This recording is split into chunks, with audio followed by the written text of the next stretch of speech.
जय भवानी मित्रमंडळ आझादनगर नंबर 2 ठाणे यांच्या वतीने सार्वजनिक गणेशोत्सव साजरे करण्यात येत आहे। सन 1987 साली सदर मंडळाची स्थापना करण्यात आली असून मंडळाचे वर्ष हे 38वे आहे।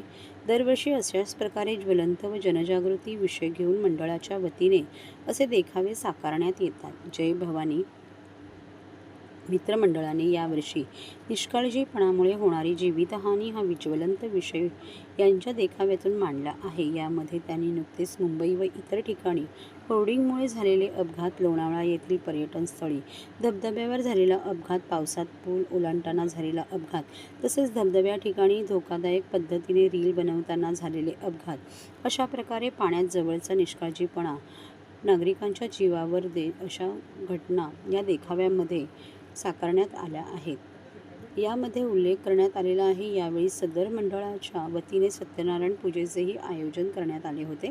नागरिकांनी यावेळी श्रींच्या दर्शनार्थ येऊन तीर्थप्रसादाचा लाभ घेतला।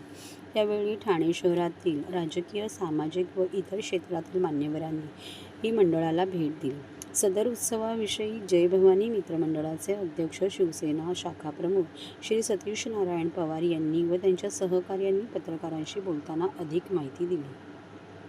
तर पृथ्वीवरील सर्व जीवांची तहान भागवायची आहे, त्यामुळे पाऊस थोड्या प्रमाणावर पाडून लोकांची तहान भागणार नाही। पाऊस धोधोच पडला पाहिजे, तेव्हाच सर्वांची तहान भागेल। अर्थापोटी नाव मोठं करण्यासाठी लोकांच्या जीवाशी खेळण्याचा अधिकार यांना नाही, असं म्हणतात संपूर्ण आशियातील सर्वात मोठी होर्डिंग। परिवार नकळत काळ कोपला सार निष्काळजीपणामुळेच 5 जणांना जीव गमवावा लागला। फक्त 4 जणांना वाचवण्यात यश आलं। नारायण नारायण। मुंबईहून माणगावला अन्वी आणि मित्रमैत्रिणी पावसाळी पर्यटन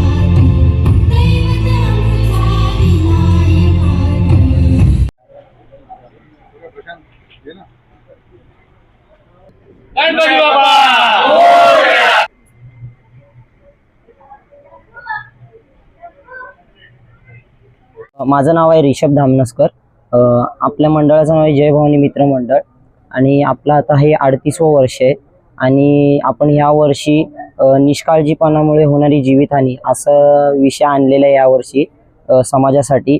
आणि या डेकोरेशनच्या तर्फे आम्ही समाजाला हे सूचित करू इच्छितो की आपण निसर्गाचा आनंद लुटताना आपल्या स्वतःच्या जीवाची काळजी घेतली पाहिजे, शासनाच्या नियमांचं पालन केलं पाहिजे आणि स्वतःची काळजी घेतली पाहिजे, असा आम्ही थोडक्यामध्ये संदेश देण्याचा प्रयत्न केलेला आहे।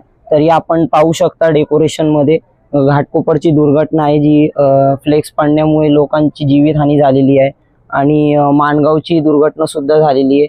कारण आता सध्याचं जे युवा पिढी आहे ती टेक्नॉलॉजी ॲडव्हान्स झालेली आहे, काय मॉडर्न टेक्निक्स वापरत आहेत प्रसिद्धी मिळवण्यासाठी, पण त्याच्यामध्ये निसर्गाचा आनंद घेताना काही गोष्टींची काळजी घेतली पाहिजे ती त्यांच्याकडून होत नाहीये आणि मग ते स्वतःचा जीव गमावून व्यक्ती तर जाते पण त्याच्या मागे बाकीच्यांना सुद्धा त्याचा त्रास भोगावा लागतो।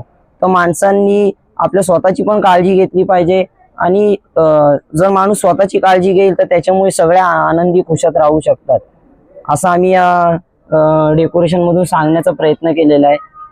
आणि एक म्हणजे सांगणं असं सुद्धा आहे की नैसर्गिक घटना ही काही सांगून होत नसते, तर आपण आपल्या निसर्गाचा समतोल थोडा तरी ओळखता माणसाला आला पाहिजे। आणि आपली मूर्ती शाडू मातीची मूर्ती आपण दरवर्षीप्रमाणे यावर्षी सुद्धा केलेली आहे।